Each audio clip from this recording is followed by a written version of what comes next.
Ostern allerseits in der Schweiz, Deutschland und auch Frankreich, im ICF Basel, Basel-Land und Lörrach und wo auch immer du sitzt. Frohe Ostern!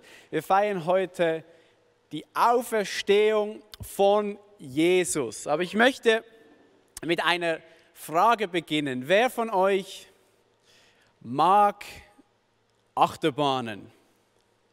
Wer mag Achterbahnen? So richtig die gefährlichen, hohen an der Herbstmesse oder im Europapark. So, wenn man merkt, dass Adrenalin stößt durch das Blut und durch den Körper. Wer mag das? Früher als kleiner Junge war ich Fan davon. Ich liebte es, in den Europapark zu gehen, mit meinem Vater an der Herbstmesse auf die wildesten Bahnen zu gehen. Ich habe ihn da gedrängt mitzukommen. Und ich bin aber seit Jahren nicht mehr auf so einer Bahn gewesen und vor ein paar Monaten an der Herbstmesse im letzten Jahr habe ich mich dann wieder mal überwunden und bin überhaupt an so eine Veranstaltung gegangen. Und ich war da mit zwei jungen Männern, also ich bin ja auch noch jung, aber die waren ungefähr 20. Und mit dem Erich und dem Pandi, das sind zwei junge Männer aus unserer Kirche. Und es kam, dass wir plötzlich auf dem Messeplatz standen vor dem Freefall Tower. Ich weiß nicht, ob du schon mal auf dem Freefall Tower warst. Ich habe extra gegoogelt. Der ist 85 Meter hoch und hat eine Fallgeschwindigkeit im Maximum von 100 km/h. Und wir standen da so unten und ich habe in so einem jugendlichen Anfall von Enthusiasmus zu den beiden gesagt, hey komm, wir gehen doch auf diesen Freefall Tower und gehen mal wieder da und komm, wir gehen. Und die beiden, die wollten nicht, die haben gezögert und ich musste sie richtig überreden und ich weiß heute warum. Die hatten Angst, aber Spaß, wahrscheinlich nicht, wenn du jetzt zuhörst, Erich und Pandi. Aber ich habe sie gedrängt und dann standen wir da in der Schlange, in der Warteschlange und als ich dann da vorne stand und beobachtete, wie diese 85 Meter hohe Turm immer mit diesen Leuten in eine Geschwindigkeit von 100 km/h in die Tiefe stürzt, sind mir plötzlich Gedanken gekommen.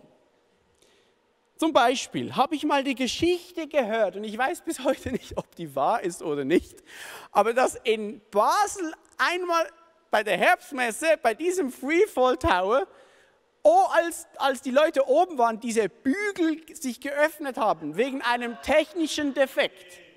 Und ich weiß bis heute nicht, ob das stimmt, aber es ist mir durch den Kopf gegangen. Und dann habe ich gedacht, ja, aber wenn das ja passiert ist, so durch einen technischen Defekt, dann könnten ja auch andere Sachen schiefgehen. Dann habe ich mir überlegt, ja, wie bremst das Teil eigentlich? Wie bremst das eigentlich? Ist das durch ein Seil? Wahrscheinlich nicht. Dann habe ich gedacht, das muss magnetisch durch ein Magnetfeld sein, das muss durch Strom betrieben sein. Was ist, wenn der Strom ausfällt?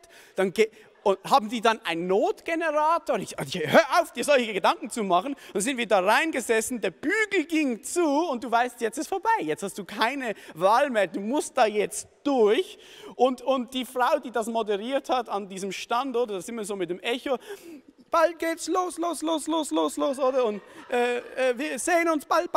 Und die hat dann noch blöde Sprüche gemacht. Ja, hoffentlich lebend. Und wir sind da hochgefahren und ich habe gedacht, ach du liebe Zeit. Und der Pandi saß neben mir und hat gemerkt, dass es mir nicht mehr so gut geht und fragt mich so, hast du Angst? Lacht mich so aus, hast du Angst? Und ich so, nein, nein, ich habe nur Frau und Kind zu Hause. Wieso bin ich überhaupt hier oben hingegangen? Und plötzlich kamen wirklich Ängste in mir hoch und dann oben wartet das Teil ja mega lange, oder? Und ich habe gedacht, wenn jetzt die Bügel aufgehen, wenn jetzt die Bremsen nicht funktionieren, dann bin ich einfach tot. Ich habe gesagt, nein, die Bremsen funktionieren, das funktioniert jeden Tag, jede Woche, Tag für Tag, hunderte Male. Und dann habe ich mir gedacht, aber was, wenn es jetzt ein Erdbeben gibt? Wenn es jetzt ein Erdbeben gibt, dann nützt auch die Technik nichts. Dann fallen wir auf den Messeplatz runter und wir sind alle tot, oder? Und ich habe gemerkt, wie ich mich immer mehr umklammert habe an diesen Bügeln. Und kennst du das Gefühl? Wenn du merkst, dass du jetzt jegliche Kontrolle verloren hast, was mit dir geschieht. Weil auch wenn du die Bügel so klammerst und im Griff haben möchtest, wenn diese Messe, wenn diese Freefall Tower jetzt umstürzt, dann bist du weg, oder? Und ganz ehrlich, ich bekam Angst. Habe ich natürlich nicht gesagt. Aber ich muss ehrlich sein mit euch. Ich habe dann in meiner Verzweiflung begonnen zu beten. Ich habe gesagt, Jesus, es tut mir leid, bin ich überhaupt auf diesen blöden Turm. In deine Hände lege ich meinen Geist. Oder ich habe gedacht, wenn ich jetzt hier runterfalle, bitte kümmere du dich um meine Frau und meine Tochter zu Hause. Und dann ging es runter und ich habe geschrien wie am Spieß, voller Angst. Und unten angekommen, wow, das war mega cool, Bandi, ja, mega cool, ja, komm, machen wir nochmal. Nein, aber machen wir nicht. Heute feiern wir Ostern, trotz Corona-Quarantäne, trotz dieser Situation feiern wir Ostern. Wir feiern, dass Gott durch Jesus am Kreuz den Tod besiegt hat. Und wenn ich so im Nachhinein an diese Freefall Tower Geschichte zurückdenke, dann merke ich eigentlich, wie irrational meine Ängste waren oder vielleicht auch wie peinlich das war. Aber ich merke auch, wenn ich zurückblicke an diesen Moment, wo ich gemerkt habe, dass ich die Kontrolle verliere über meine Sicherheit, dass ich mich dann wie an die Hoffnung von Ostern festgeklammert habe. Jesus, auch wenn ich jetzt sterbe, auch wenn ich in die Tiefe falle, dann bin ich bei dir, weil du, Jesus, hast den Tod am Kreuz besiegt. Jesus hat einmal gesagt, er spricht über diesen Frieden, der an Ostern für uns bereit gemacht wird von ihm. In Johannes Kapitel 14, Vers 27, dort sagt Jesus, Frieden lasse ich euch zurück. Meinen Frieden gebe ich euch. Nicht einen Frieden, wie die Welt gibt, gebe ich euch. Euer Herz erschrecke nicht und verzage nicht. Es ist spannend. Was heißt da? Jesus gibt uns einen Frieden, er möchte uns einen Frieden geben, aber er gibt uns nicht einen Frieden, wie die Welt gibt. Es ist also ein anderer Frieden. Frieden, wie die Welt gibt, auf dem Freefall Tower wäre gewesen, wenn ich zu 100% gewusst hätte, dass die Bremsen funktionieren. Wenn ich zu 100% gewusst hätte, dass der Strom nicht ausfallen kann, wenn ich gewusst hätte, dass die Bügel sich nicht öffnen und wenn mir ein Seismologe gesagt hat, ein Erdbeben ist unwahrscheinlich. Das wäre Frieden gewesen, wie die Welt sie gibt, dann hätte ich keine Angst mehr gehabt. Frieden in der Corona-Zeit wäre, wenn wir wüssten, es gibt einen Impfstoff und der ist breit verfügbar für alle. Wenn wir wüssten, die Wirtschaft erholt sich wieder und der Staat und die Versicherungen übernehmen alle finanziellen Schäden, die wir davontragen. Das wäre Frieden, dann hätten wir keine Angst. Aber schau, Jesus schenkt nicht einen solchen Frieden. Jesus verspricht uns hier keine weltlichen Sicherheiten. Versteh mich nicht falsch. Ich bin dankbar für die funktionierenden Bügel auf dem Freefall Tower. Ich bin dankbar, dass der Strom nicht ausgefallen ist. Ich bin dankbar für alle Wissenschaftler, die das sicher machen. Ich bin dankbar für unser Gesundheitssystem und die Wirtschaft. Und Jesus hat auch nichts dagegen. Ich möchte diese beiden nicht gegeneinander ausspielen. Aber das ist nicht der Frieden, der Jesus schenkt. Johannes 16, Vers 33 sagt Jesus Folgendes. Das habe ich euch gesagt, damit ihr Frieden habt.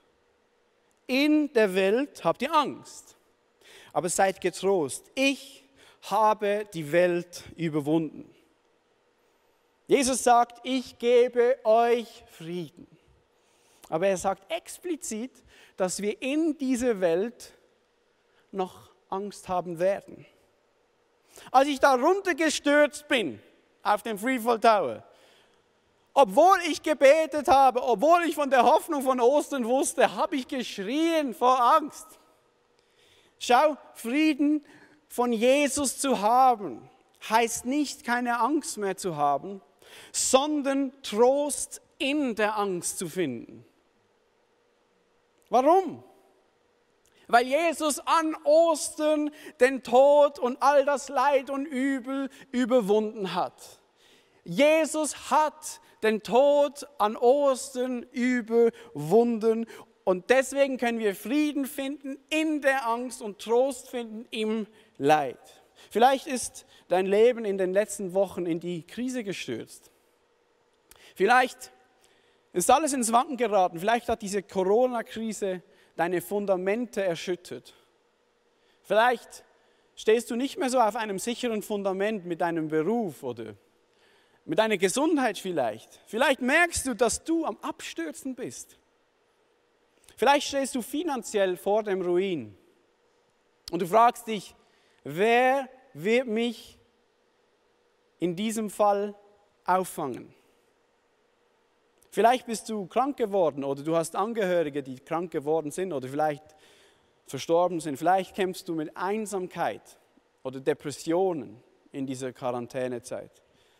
Vielleicht geratet ihr als Familie immer mehr aneinander und ihr merkt, ihr reitet da in eine Krise. Und dir brechen deine Fundamente weg. Wenn das der Fall ist, dann lass mich dir heute sagen, es gibt Hoffnung. Es gibt Hoffnung.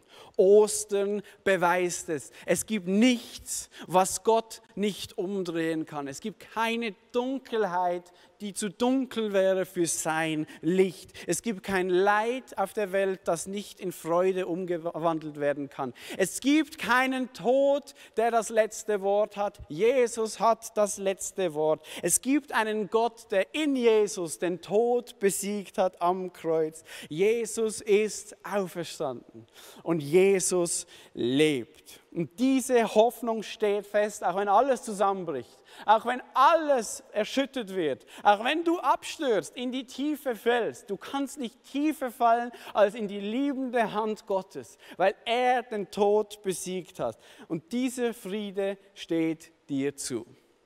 Und ich möchte dir heute sagen, Gott möchte, dass du diesen Frieden kennst. Gott möchte, dass du diese Hoffnung besitzt. Gott ist es ein Anliegen, dass du nicht ohne diesen Frieden und ohne diese Hoffnung durchs Leben gehst. Warum möchte Gott das? Ganz einfach, weil er dich liebt.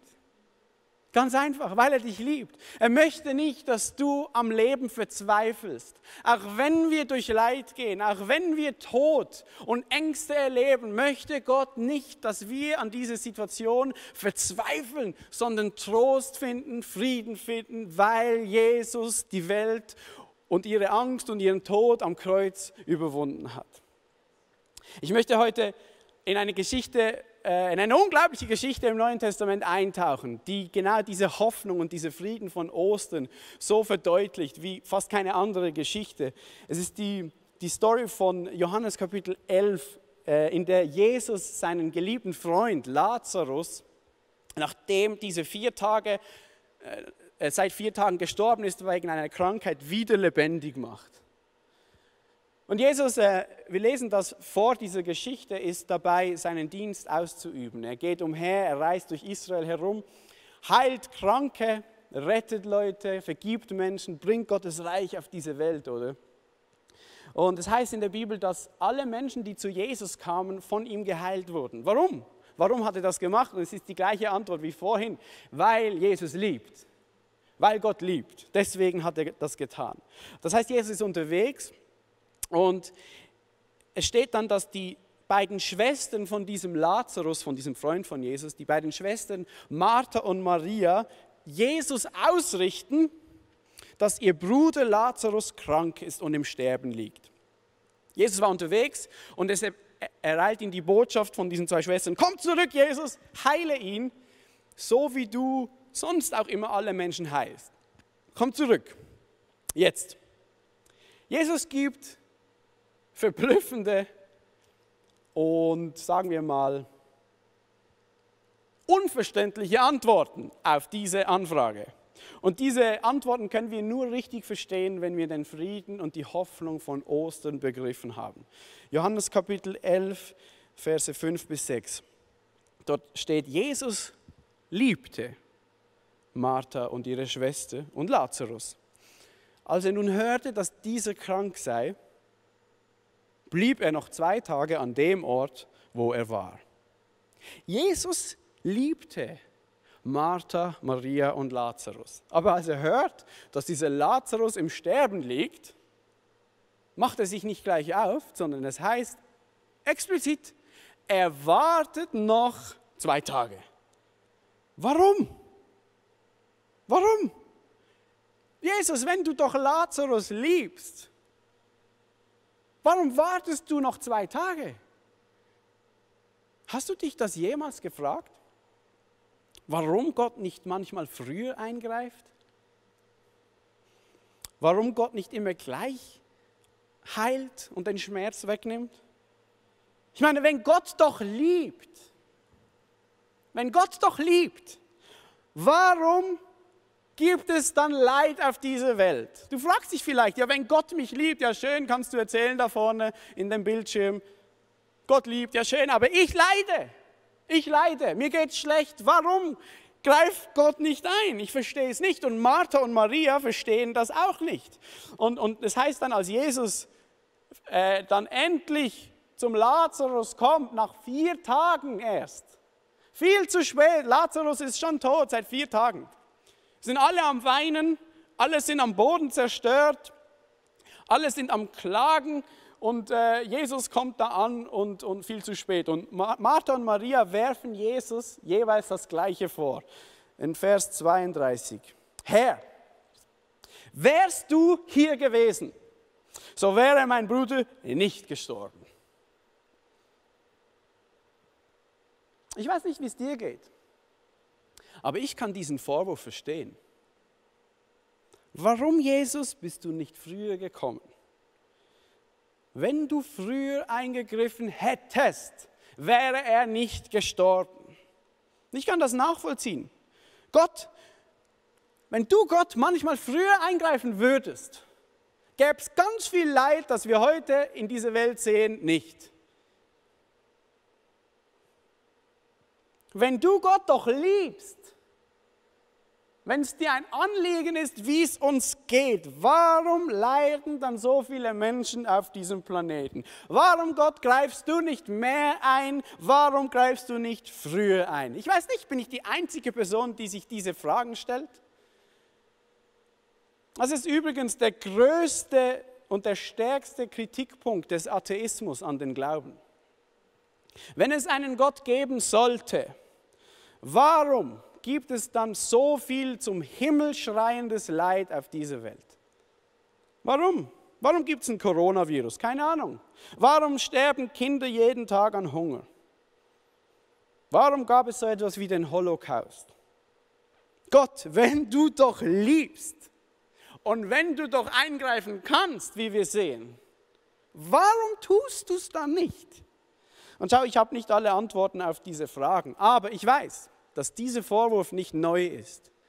Schon Martha und Maria warfen das Jesus vor. Und es heißt im Text, dass die Nachbarn, die Juden, die ebenfalls trauerten mit ihnen, Jesus diesen selben Vorwurf machten. Sie sagten, ja Jesus, wenn du doch den Blinden die Augen öffnen kannst, ja warum hast du dann nicht gemacht, dass dieser Mann nicht sterben muss?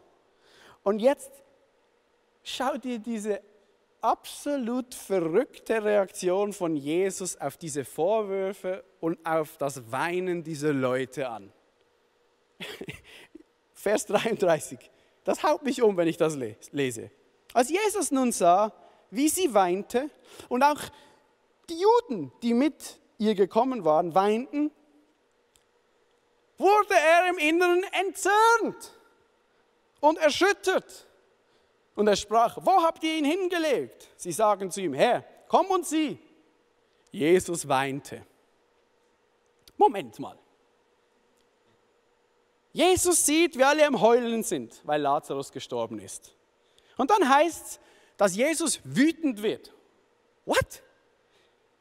Warum wird Jesus wütend, wenn Menschen um ihre Verstorbenen weinen? Bin ich der Einzige, der das verstörend findet? Und dann noch viel was Komischeres. Er wird wütend, weil sie weinen. Und dann steht, Jesus fängt auch an zu weinen. Ich schnall es nicht. Schau, da ist so viel Kraft drin, wenn wir verstehen, was hier impliziert wird. Jesus hat nichts dagegen, wenn Menschen weinen. Das sehen wir, weil Jesus selbst weint. Jesus hat nichts dagegen, wenn wir trauern, wenn wir weinen. Aber schau, Jesus nervt sich, wenn Menschen weinen, ohne die Hoffnung und den Frieden von Ostern zu kennen. Jesus nervt sich. Er kann es nicht ausstehen, wenn wir trauern ohne Hoffnung. Warum nervt er sich? Ja, weil es eine Hoffnung gibt. Weil am Kreuz und in der Auferstehung von Jesus der Tod ein für alle Mal besiegt worden ist. Gott hat am Kreuz den Tod besiegt. Es gibt keine Situation, die Gott nicht mit seiner Gegenwart ausfüllen kann. Es gibt keine Dunkelheit, die zu dunkel wäre für sein Licht. Und Jesus kann es nicht haben, wenn wir diese Hoffnung nicht kennen. Er kann es nicht ausstehen, er kann es nicht leiden, wenn wir am Leben verzweifeln. Warum? Weil er uns liebt und weil es Hoffnung gibt. Er möchte, dass du den Frieden und die Hoffnung von Ostern kennst, weil er nicht will, dass du an deinem Leben verzweifelst. Und ich möchte dir das sagen, dass Gott dir heute sagen möchte. Verzweifle nicht an deinem Leben, es gibt Hoffnung. Es gibt Hoffnung. Schau, das heißt nicht, dass wir nie mehr Schmerz spüren werden. Das heißt nicht, dass wir nie mehr Angst haben werden. Das heißt nicht, dass es kein Leid mehr gibt. Aber es heißt, dass wir in diesem Leid Trost finden können, weil Jesus die Welt überwunden hat. Was mich so fasziniert an dieser Story ist, dass Jesus, heißt es nachher, ebenfalls in Tränen ausbricht. Er weint. Obwohl er die Hoffnung von Ostern kennt, obwohl er weiß, dass er auf dem Weg zum Kreuz ist, wo dieser Sieg über den Tod und das Leid errungen wird, obwohl er das weiß, weint er trotzdem. Er wird wütend, wenn Menschen weinen, weil sie keine Hoffnung haben, aber er muss weinen, wenn Menschen leiden. Schau, das Leidproblem, das ich vorher formuliert habe, oder diese Anklage an Gott, warum gibt es Leid? Wenn es einen Gott gibt, warum gibt es Leid? Dieses Problem wird nicht gelöst durch diese Bibelstelle, aber das Problem wird sehr wohl in ein neues Licht gerückt. Ist Gott gut? Ja, in Jesus sehen wir, dass Gott liebt. Kann Gott eingreifen? Ja, in Jesus sehen wir, dass er Menschen heilen und befreien will. In Jesus sehen wir das, aber in Jesus sehen wir auch, und das muss unser Gottesbild ergänzen. Wir sehen auch, dass Gott nicht einfach unberührt bleibt, irgendwo fern im Himmel und einfach schaut, oh ja, bin ich gütig, kann ich, ja, beides. Wir sehen, dass Gott nicht unberührt bleibt, sondern selbst Mensch wird in Jesus und selbst diesen Dreck dieser Welt durchlebt, das ganze Leid und den ganzen Schmerz dieser Welt auf sich nimmt. Er hat Mitleid. Mehr noch, er wird selbst Mensch und durchleidet das Ganze am Kreuz. Jesaja 53, Vers 4. Dort steht, doch unsere Krankheiten hat er hat sie getragen. Es redet hier von Jesus.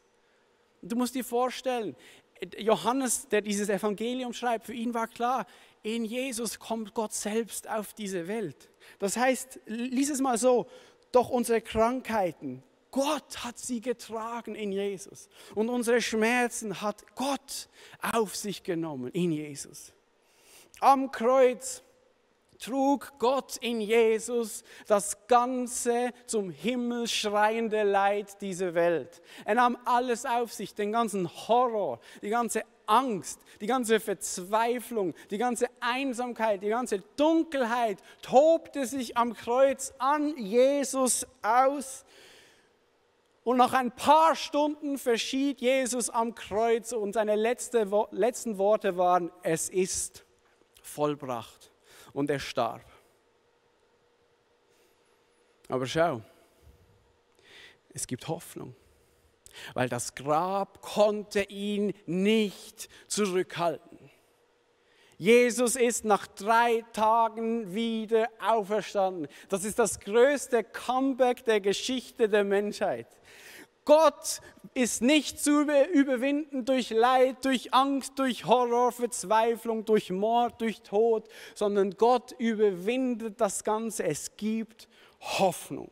Es gibt Hoffnung, die dir niemand nehmen kann. Auch wenn alles zusammenbricht, verstehst du? Auch wenn deine Fundamente wanken, auch wenn du in die Tiefe stürzt, das nimmt dir niemand. Und Jesus möchte, dass du diesen Frieden hast. Jesus möchte, dass du diese Hoffnung kennst, weil er nicht will, dass du am Leben verzweifelst, sondern er liebt dich und er will, dass du Frieden im Zweifel, Frieden in der Angst, Frieden im Leid findest.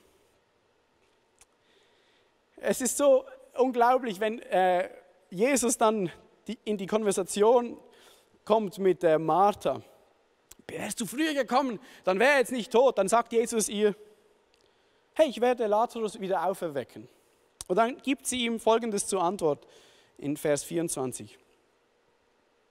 Ich weiß, sagt Martha zu Jesus, dass er auferstehen wird in der Auferstehung am jüngsten Tag. Schau, für einige Juden war das bereits klar. Das war fester Bestandteil ihres Glaubens, dass Gott eines Tages am Ende der Zeit diese Welt wieder richtig herrichten wird, dass er alles wieder ins Lot bringen wird, dass es eine Auferstehung geben wird, dass alles Leid beseitigt wird. Das glaubten einige von den Juden bereits. Und Martha sagt, ich glaube das. Und jetzt schau mal, was Jesus ihr sagt. Jesus sagte zu ihr, du glaubst an die Auferstehung am letzten Tag? Hör mir zu, sagt Jesus. Ich bin die Auferstehung und das Leben. Ich bin die Auferstehung und das Leben. Wer an mich glaubt, wird leben. Auch wenn er stirbt. Und jeder, der lebt und an mich glaubt, wird in Ewigkeit nicht sterben. Glaubst du das, Martha? Glaubst du das? Und mit dieser Frage von Jesus möchte ich heute schließen und dir dieselbe Frage stellen. Glaubst du das auch? Glaubst du das auch? Jesus ist die Auferstehung. Jesus ist das Leben. Wenn du an ihn glaubst, wirst du leben, auch wenn du stirbst. Glaubst du das auch? Glaubst du das auch?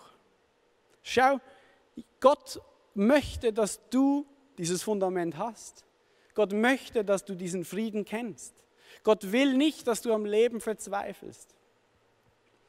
Und meine Frage an dich ist heute, in deinem Wohnzimmer, vor deinem Handyscreen, wo auch immer du jetzt sitzt und das hörst, hast du dieses unerschütterliche Fundament in deinem Leben?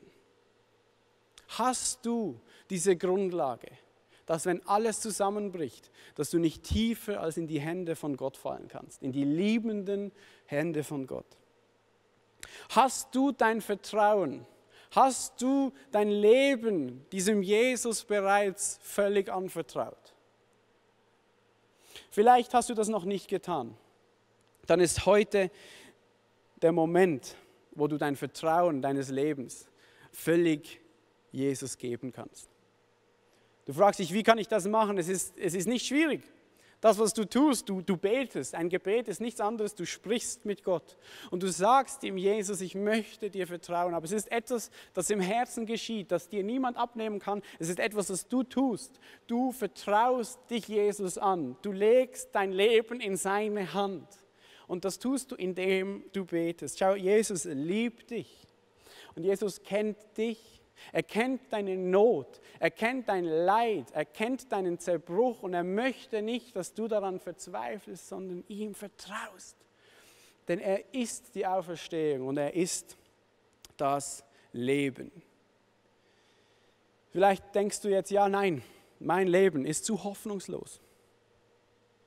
Es ist zu verfahren, zu verirrt, es ist zu dreckig, dass Gott da noch einen Unterschied machen könnte. Ich möchte dir zum Abschluss vorlesen, was Jesus jetzt tut am Grab im Vers 39. Jesus sagt vor dem Grab, nehmt den Stein weg vom Grab. Und Martha, die Schwester des Verstorbenen, sagt zu ihm, Herr, er stinkt schon, denn er ist 4 Tage tot.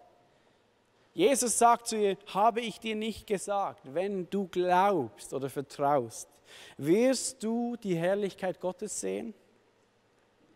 Und sie machen den Stein weg und er sagt, Lazarus, komm raus, und der Lazarus wird lebendig. Und vielleicht denkst du und sagst du über dein Leben, hey, mein Leben ist hoffnungslos. Das ist schon zu lange tot. Das stinkt bereits. Meine Situation stinkt zum Himmel. Und da bringt nichts und niemand was. Nicht mal die Hoffnung von Ostern. Lass mich dir sagen, es gibt keinen Gestank, keine Situation, die zu dreckig wäre und zu vermodert wäre für Gottes Auferstehungskraft. Er liebt dich, er kann alles wenden. Hast du die Hoffnung, du denkst, ich muss mein Leben zuerst säubern, bevor Gott in mein Leben kommen kann. Nein, du brauchst kein sauberes, perfektes Leben. Wir haben alle unsere Fehler, alle unsere Gestänke, wir schwitzen, wir sind alle nicht rein, wir müssen nicht perfekt sein, dass diese Auferstehungskraft von Gott kommt. Auch wenn es stinkt, halt es ihm hin. Vertraue Jesus dein Leben an. Und du musst es dir nicht erarbeiten. Es ist ein Geschenk. Das Einzige, was du tun musst, ist es im Glauben anzunehmen, im Vertrauen anzunehmen. Wir werden jetzt gleich zusammen das Abendmahl miteinander feiern. Aber vorher möchte ich noch mit uns beten. Falls du jetzt Jesus dein Leben anvertrauen möchtest, vielleicht zum ersten Mal, jetzt hinter deinem Bildschirm. Vielleicht hast du es schon mal getan, aber du merkst, du musst das nochmal neu tun. Dann lade ich dich ein, jetzt mit mir zusammen dieses Gebet zu formulieren zu Gott. Und ich bin überzeugt, die Auferstehungskraft von Jesus wird dein Leben jetzt, wo du bist, erfüllen. Bete es mit deinem Herzen mit. Jesus, ich danke dir, dass es keine Situation gibt, auch nicht meine, die zu verworren ist, dass du nicht eingreifen könntest. Und Jesus, ich danke dir für dieses Angebot, für diesen Frieden, für diese Hoffnung, die nicht kaputt gehen kann. Und ich möchte diese heute haben. Schenk sie mir, Jesus. Ich möchte dir vertrauen, Jesus. Ich vertraue dir mein Leben an. Jesus, du bist mein Fundament. Du bist mein Anker. Du sollst der sein, auf den ich falle, wenn alles zerbricht. Du sollst der sein, auf dem ich gegründet bin und stehe. Ich danke dir, Jesus, ist kein Schmutz zu dreckig, ein Gestank zu eklig, dass du nicht eingreifen könntest, Jesus. Komm in mein Leben und erfüll mein Leben. Amen. Amen.